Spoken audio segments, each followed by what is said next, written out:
how to switch from live mode to test mode in Stripe. Alright guys, so the first step you're going to be taking is signing into your Stripe dashboard. So start by opening the Stripe website and signing into your account. After logging in, you arrive at the dashboard where you can manage your payments, customers, products, and more. From here, all you need to do is just locate the test mode toggle. So go ahead and locate the test mode toggle. You're going to find it on your screen here.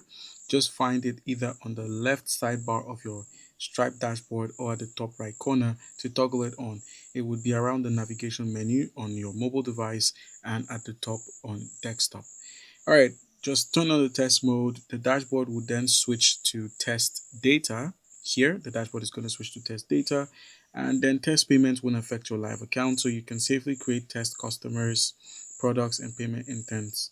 You usually notice visual indicators showing that you're working in the test environment.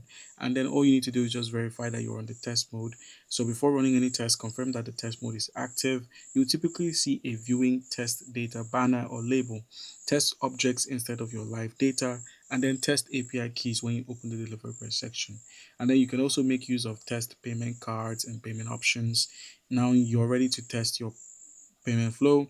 So instead of using a real credit card, you can use one of Stripe's official test card numbers. And then once you're done, just switch back to the live mode. All right, guys.